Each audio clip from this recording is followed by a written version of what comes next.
My name Martha Vaughn, 32 years old, and I was seconds from driving to a Portland hospital to see my dying grandmother for the last time and hear her will.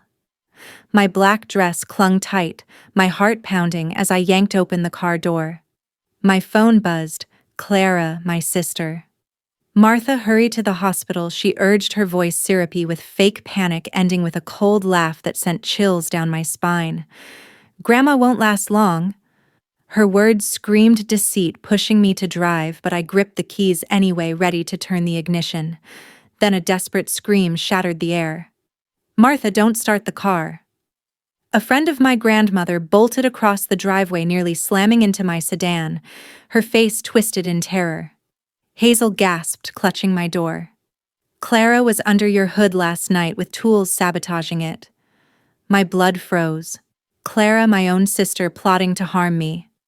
A text from Grandma last week burned in my mind. Watch Clara, dear. She's not what she seems. My hands shook, keys slipping from my fingers as Clara's chilling laugh echoed. If she thought she could lure me into a trap to snatch Grandma's $40 million estate, she was gravely mistaken. Before we dive deeper, smash that subscribe button and comment, has a family member's betrayal ever left you reeling? Your stories drive this channel. Hazel's terrified face lingered as she backed away from my sedan, her warning about Clara's sabotage ringing in my ears. I stood by the open car door, keys shaking in my hand, Clara's fake urgency, her cold laugh searing my mind. My sister wanted me to drive straight into disaster. I shook off the shock, grabbed my phone, and dialed Daniel Foster, Portland's top mechanic. Daniel, it's Martha Vaughn. Someone messed with my car. I need you here now. His voice came through calm but urgent. That's no small thing, Martha. Don't touch it. I'll be there in 10 with my diagnostic kit. I paced the driveway, my heels clicking on the concrete, each second dragging like a lifetime. Clara's smug grin haunted me, her taunts at family gatherings, her obsession with Grandma's affection. Dorothy Vaughn, my grandmother, had built a $40 million real estate empire, and Clara always acted like it was owed to her. 2 years ago, at Grandma's 80th birthday, Clara cornered me in the kitchen, her voice sharp as a blade. You're always Grandma's favorite, Martha. You don't deserve it. She'd lied to Grandma, claiming I'd botched her property deals, trying to push me out. Grandma saw through her, pulling me aside later. Clara's eaten up with jealousy, dear. Watch your back. I brushed it off then, thinking it was just sisterly spite. Now, with my car rigged to fail, Clara's envy felt like a loaded weapon. Daniel's truck roared up, his logo, Foster's Auto Trust, in every turn blazing on the side. He jumped out, toolbox in hand, his face all business. Lay it out for me, he said, crouching by my sedan. I spilled Hazel's story, Clara under the hood, tools flashing in the dark. Daniel's eyes narrowed. Let's check it. He popped the hood, his flashlight darting over the engine. After a tense few minutes, he stood, his expression dark. Martha, this is ugly. Brake lines are sliced clean, precise cuts. They'd give out after a few miles, likely on the freeway. My heart sank. The hospital was 10 miles away, a direct shot on I-5 at 60 miles an hour. No brakes meant no survival. There's more, Daniel said, sliding under the car. His light swept the undercarriage. Steering tie rods loosened on purpose. You'd lose control at high speed. This is professional sabotage. He climbed out, wiping his hands. Someone meant to end you, Martha. My legs wobbled, but I gripped the car door, fury overtaking shock. Clara, my own sister, had orchestrated this with chilling precision. I pictured her at the hospital, glancing at her watch, waiting for news of my crash. Anger surged hot and fierce. Document it all, Daniel. I said, my voice steady despite my trembling hands. Photos, measurements, everything. I'm facing Clara today. Daniel nodded, grabbing his camera. I'll have a report ready in an hour. This is police-level evidence. I circled the sedan, my designer's eye catching every detail. Brake failure, steering collapse. Clara didn't just want me gone. She wanted it to look accidental. A grieving sister inheriting everything. Last Christmas, she'd flaunted her new condo, her designer purses all bought on credit she couldn't cover. Grandma's fortune was her ticket out of debt, and I was the only thing in her way. I remembered her snide remarks accusing me of chasing Grandma's money when she was the one drowning in bills. Her lies nearly turned Grandma against me once, but Grandma's love held strong. That text, "Watch Clara dear," was her final warning. I pulled out my phone, booking a taxi to the hospital. Clara thought I'd crash on I-5, clearing her path to millions. Instead, I'd walk into that room and shatter her plans. "Keep at it, Daniel," I said, slinging my purse over my shoulder. "I need every detail locked down." He gave a sharp nod, already snapping photos of the cut lines. I headed for the street, my pulse hammering with rage and resolve. Clara thought she'd outsmarted me. She was about to find out how wrong she was. The taxi pulled up as Daniel finished his initial photos, his flash cutting through the morning chill. I slid into the back seat, briefcase clutched tight, my black dress now feeling like armor for the fight ahead. "Portland General Hospital, fast as you can," I told the driver, giving the address. He nodded, merging into traffic, and I leaned back, my mind racing faster than the car. Clara's sabotage wasn't just a spur-of-the-moment act, it stemmed from years of resentment, a toxic brew of jealousy and greed that had poisoned our family. Grandma Dorothy Vaughn had always been the anchor in our chaotic lives. She started with nothing, flipping houses in Portland's suburbs during the '80s boom, building an empire worth $40 million. Clara and I grew up in her shadow, but while I admired her grit, learning design from her renovation stories, Clara saw only the money. As kids, Clara would sneak into Grandma's office, rifling through her files, dreaming of luxury. "One day this will be mine," she'd whisper, her eyes gleaming. I'd laugh it off, but Grandma noticed. "Martha's the one with heart," she'd say, pulling me into her real estate meetings, teaching me ethics over profits. Clara hated that. By high school, she started lashing out, spreading rumors I was Grandma's pet, stealing credit for my school projects to look better in Grandma's eyes. Our rift deepened after college. I built my interior design firm, focusing on affordable homes, echoing Grandma's roots. Clara went into event planning, throwing lavish parties she couldn't afford, racking up debt on credit cards. Last year, at a family reunion, she exploded when Grandma praised my latest project. "You always take her side," Clara snapped, her face red. "I'm the one who deserves the empire. I've got the vision." Grandma shut her down. "Vision without integrity is nothing, Clara." That night, Clara cornered me again, her breath hot with wine. "You think you're so special, Martha. But when Grandma's gone, I'll make sure you get nothing." I dismissed it as drunk talk, but now, with brake lines sliced, her threat felt real. In the taxi, I pulled out my phone, scrolling through Grandma's medical records I'd saved. Her decline had been too sudden, a healthy 82-year-old wasting away in weeks. March 15th, fatigue, stomach pain. April 5th, severe nausea, weight loss. April 20th, gone. Doctors called it unknown complications, but my gut screamed otherwise. Clara had controlled everything: doctor's visits, even meds. She'd insisted on a new specialist blocking my access. "She needs rest, Martha," Clara said, her smile too sweet. During one rare visit, Grandma gripped my hand. "Clara's pushing treatments that don't feel right." I thought it was delirium, but now, with Clara's sabotage exposed, I wondered if she'd used harmful substances to speed things up. Clara's motive: clear the way for inheritance. Her debts were mounting, hundreds of thousands in loans for her failing business. Grandma's fortune was her lifeline, and I was the threat, the one Grandma trusted with her legacy. Traffic thickened as we hit downtown Portland, the taxi weaving through commuter cars. I texted Hazel, "Thanks for the warning. Heading to hospital now." Her reply buzzed back, "Be careful. Clara's desperate enough to endanger family." My phone vibrated again. "Clara, where are you?"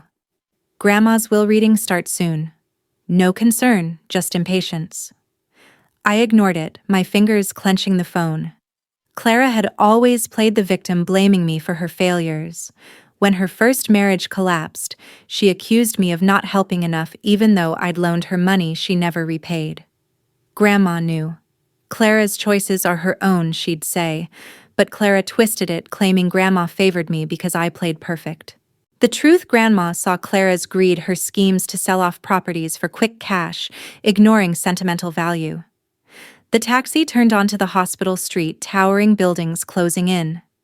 I reviewed Daniel's incoming photos, cut brake lines, loosened rods, evidence Clara couldn't deny. But why now? Grandma's illness had accelerated after Clara took over care. A lab report caught my eye, elevated toxins dismissed as meds. Clara had access to everything. If she'd caused Grandma's illness to grab the estate, this sabotage was her final move against me. Rage boiled over, mixed with grief. Grandma deserved justice, not this betrayal from her own granddaughter. We pulled up to the hospital entrance. I paid the driver, stepping out into the bustle of nurses and visitors. Clara was inside, confident her plan had worked. She'd underestimated me and Grandma's warnings. I straightened my dress briefcase, heavy with resolve, and headed for the doors. The confrontation was coming, and Clara's secrets were about to unravel. The hospital doors slid open, and I stepped into the sterile light of Portland General's lobby, my heels clicking on the polished floor. My briefcase felt heavy, loaded with Daniel's photos of Clara's sabotage, cut brake lines, loosened steering rods. Clara thought I'd be a wreck on I-5 by now, but here I was, ready to face her. The elevator ride to the 5th floor was a blur, my pulse hammering as I prepared for the confrontation. Grandma's will reading was minutes away, and Clara had no idea I was still breathing. In the waiting room, Clara sat in a cushioned chair, flipping through a glossy magazine, her designer coat draped over her arm. Her blonde hair was perfect, her makeup flawless, but when she looked up and saw me, her face drained of color. The magazine slipped from her hands, hitting the floor with a soft thud. "Martha," she stammered, her voice cracking. I thought you weren't coming." Her eyes darted, searching for an escape. I stepped closer, my voice low and steady. "And why, Clara? Because you tampered with my car last night?" Her jaw tightened, but she forced a laugh, too sharp, too quick. "That's absurd. Why would I?" "For Grandma's $40 million estate," I said, watching her flinch. "Hazel saw you under my hood, tools in hand, at midnight." Clara stood, her heels wobbling slightly. "Hazel's lying. You're paranoid, Martha." But her hands trembled, betraying her. Before I could press further, a nurse called us. "Ms. Vaughn, Mrs. Vaughn, the will reading is ready." Clara shot me a venomous glance, then strode toward the conference room, her confidence a fragile mask. Inside, Thomas Reed, Grandma's lawyer, stood at a polished table, his gray suit crisp under the fluorescent lights. "Please take a seat," he said, his voice calm but authoritative. I sat across from Clara, her eyes avoiding mine, her fingers drumming nervously. Thomas opened a leather folder. The last will and testament of Dorothy Vaughn, executed and notarized on April 1st, 2025. Clara leaned forward, her lips curling into a smug smile, certain she'd won. I clutched my briefcase, Daniel's evidence burning a hole in my resolve. Thomas adjusted his glasses. Dorothy was clear in her intentions. She prioritized her granddaughter Martha's welfare above all. Clara's smile froze. He read on. "I leave my entire estate valued at approximately $40 million, including all properties, investments, and business holdings, to Martha Vaughn for her integrity and dedication." The words hit Clara like a slap. Her face went ashen, her hands gripping the table as if to steady herself. "That's impossible," she whispered, her voice breaking. Thomas continued, unfazed. "Dorothy included a personal note for you, Martha." He slid a sealed envelope across the table. I opened it, my hands steady. In Grandma's elegant script, "Martha, trust your instincts about Clara. Her greed blinds her." Clara shot up, her chair scraping the floor. This is a lie, I'm her granddaughter too. Her voice rose cracking with desperation. Thomas raised a hand. The document is legally binding, notarized with 3 witnesses including Dorothy's physician. Clara's eyes blazed, turning to me. You manipulated her, Martha. You always played the saint. I leaned forward, my voice cold. Like you played with my brake lines, Clara. Or the treatments you pushed on Grandma. Her eyes widened, a flash of guilt breaking through her facade. You can't prove anything, she hissed, but her voice shook. She spun to Thomas, her tone frantic. Martha's been scheming for years, turning Grandma against me. She doesn't deserve this. Thomas remained calm. The will reflects Dorothy's wishes, verified by law. I pulled out my phone, showing Daniel's photos, sliced brake lines clear as day. This is what you did last night, Clara. Evidence for the police. Her face crumpled, her hands clawing at her coat. You're delusional, she spat, but the room felt smaller, her lies suffocating under the weight of truth. Clara lunged toward the table, reaching for the will. Give me that. Thomas pulled the documents back. His voice firm. These are copies, Mrs. Vaughn. The originals are secure. She froze, her breath ragged, then turned to me, her eyes wild. You think you've won? I'll fight this in court. You'll get nothing. Her voice was a snarl, but it lacked conviction. I stood, meeting her gaze. You endangered my life, Clara. You betrayed Grandma. This ends now. The nurse at the door glanced over, sensing the tension, but Clara's outburst was reined in by the hospital's sterile decorum. Thomas gathered his papers. We'll adjourn for now. Martha, I'll need you to review additional documents. Clara stormed toward the door, her heels clicking furiously, but her shoulders slumped, defeated. I watched her go, Grandma's note heavy in my hand. Clara thought she'd outsmarted everyone, but Grandma's love and my survival had turned her world upside down. The battle wasn't over, but Clara's mask was slipping, and I was ready to push it off completely. I stepped out of the hospital conference room, Thomas's calm voice and Clara's furious exit still echoing in my head. My hands gripped Grandma's note, her warning about Clara's greed, while my phone buzzed with Daniel's latest message, full report done, photos and measurements ready. Clara thought she could outrun her sabotage, but I was done letting her scheme slide. I needed hard evidence to nail her, and I wasn't stopping until she faced justice for betraying Grandma and endangering me. Back at my hotel room across from the hospital, I dialed Robert Hayes, a private investigator Thomas recommended for his knack for digging up financial dirt. Robert, it's Martha Vaughn. I need you to look into my sister Clara's finances, everything. His voice was gruff, professional. Got it. I'll have a report by tomorrow. Next, I called Dr. Patricia Grant, a medical expert who'd worked with Grandma's doctors. Patricia, can you review Dorothy Vaughn's medical records? Something's off about her decline. She agreed, promising a detailed analysis by morning. My gut churned. Clara's control over Grandma's care was too convenient, too calculated. While waiting, I contacted the hospital's security team. Daniel had towed my sedan to their lot for safekeeping, and I had a hunch. Can you check the parking lot cameras from last night?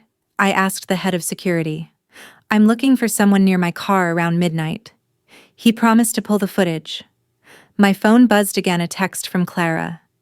You'll regret crossing me, Martha. No fake concern this time, just a veiled threat that made my blood boil. I didn't reply, channeling my rage into focus. Clara's desperation was showing, and I was about to expose it. Robert's report landed in my inbox by dawn. I opened it, my coffee growing cold. Clara was drowning in debt, hundreds of thousands of dollars in unpaid loans, maxed out credit cards, and a failing event planning business. She'd splurged on luxury cars, designer clothes, even a down payment on a condo she couldn't afford. Grandma's $40 million estate wasn't just her dream, it was her only way out. The numbers painted a clear picture. Clara's greed had pushed her to extremes, and I was the final obstacle. Dr. Patricia Grant called next, her tone grim. Martha, Dorothy's records show a pattern consistent with harmful substances. elevated toxins, irregular organ function not typical for her age or health. The timeline suggests gradual exposure starting when Clara took over her care. My heart sank. I flashed back to those final weeks, Clara hovering over Grandma's meds, insisting on private nurses barring me from visits. During one stolen moment, Grandma had whispered Clara's pushing strange pills. I'd chalked it up to confusion, but now it screamed intent. Clara hadn't just sabotaged my car, she'd likely hastened Grandma's death to secure the inheritance.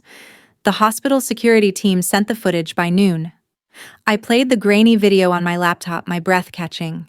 There was Clara at 11:58 p.m., slipping into the parking lot near my sedan. She glanced around, then ducked under the hood, her tools glinting under a streetlight.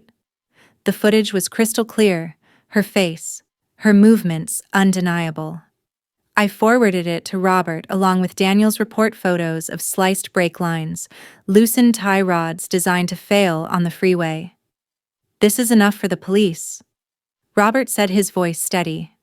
"Clara's looking at serious charges." I leaned back, my mind racing. Clara's actions weren't just about money, they were personal. 2 months ago at Grandma's bedside, she'd snapped when I brought flowers. Always playing the good granddaughter, she sneered, shoving me aside. She'd controlled every visit, every dose, ensuring Grandma's trust in her grew, while mine was questioned. Grandma's note, "Trust your instincts," about Clara wasn't just a warning, it was a call to fight. Clara had manipulated everyone from nurses to family, painting me as the greedy one, while she plotted to clear her debts with Grandma's fortune. I met Robert at a coffee shop near the hospital, his folder thick with financial records. "Clara's been dodging creditors for years," he said, sliding it across the table. "Her business is a front, lavish events to mask her desperation." I nodded, adding the security footage and Daniel's report to the pile. Patricia emailed her final analysis. The toxin levels suggest deliberate exposure, likely through medication. It's enough for a criminal investigation. Each piece of evidence tightened the noose around Clara. I remembered her smug face at the will, reading her lies crumbling as I stood alive before her. She'd underestimated Grandma's foresight and my resolve. I called Thomas, updating him on the evidence. "File it with the Portland PD," he said. "I'll prepare the legal paperwork for inheritance fraud." My hands shook as I organized the files, video, photos, financials, medical reports. Clara had calculated every move from harmful substances to sabotaged brakes, but she'd missed one thing: my determination to protect Grandma's legacy. I stood ready to deliver the evidence to the police. Clara's threats, her schemes, her betrayal, they were about to meet their match. Thomas's legal paperwork arrived by courier the next morning, a thick envelope sealing Clara's fate. I sat in my hotel room, evidence spread across the table, Robert's financial report showing her hundreds of thousands of dollars in debt, Patricia's medical analysis pointing to harmful substances in Grandma's system, the hospital security footage capturing Clara, sabotaging my car, and Daniel's technical breakdown of the brake lines and steering rods. Clara had built a house of cards, and I was about to knock it down. I called the Portland PD, arranging a meeting with Detective Lisa Bennett. No relation to Hazel, just a coincidence that felt like fate. At the station, Detective Bennett reviewed the files, her expression hardening. "This is solid, Martha. Financial motive, medical irregularities, video evidence of tampering. We'll bring Clara in for questioning." I nodded, my voice firm. She endangered my life and likely harmed Grandma. Bennett agreed to move fast. By afternoon, officers were at Clara's door. I watched from across the street in my rental car, hidden behind tinted windows. Clara opened the door, her face paling as they read her rights. "This is a mistake," she shouted, her voice breaking. They led her away in cuffs, her designer purse forgotten on the step. No more smug smiles, just raw panic. The interrogation lasted hours. Bennett called me later. Clara cracked under the video evidence. Admitted to the car sabotage, claiming it was a scare tactic. But the medical angle, she's denying it, but we're opening an investigation. Relief washed over me mixed with sorrow. Clara, my sister, had crossed lines no family should. The charges piled up: endangerment, tampering, potential fraud. Bail was set high, but Clara's debts meant she stayed behind bars. I cut ties completely, no visits, no calls. Our family bond died with Grandma's betrayal exposed. With Grandma's $40 million estate now mine, I honored her memory. I founded the Dorothy Vaughn Housing Foundation, funding affordable homes for low-income families, echoing her rise from nothing. At the groundbreaking, Dr. Patricia Grant spoke. "Your grandmother's legacy will house thousands, Martha." I stood before reporters and supporters, Grandma's note in my pocket. "This isn't about money, it's about integrity," what Clara never understood.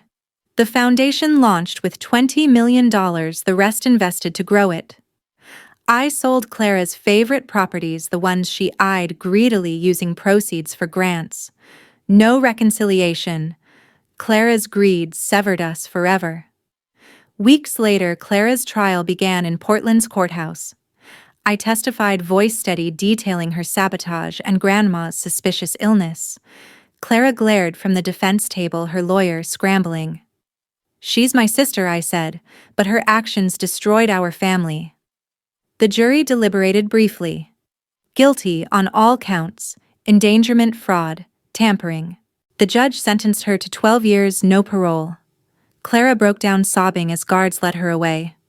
"You ruined me, Martha," she screamed. I turned away, no pity left. Justice for Grandma prevailed. Outside, reporters swarmed. "How does it feel?" one asked. I paused. Relieved. Greed tore us apart, but love endures. Back home, I visited Grandma's grave, laying flowers. I kept my promise, Grandma.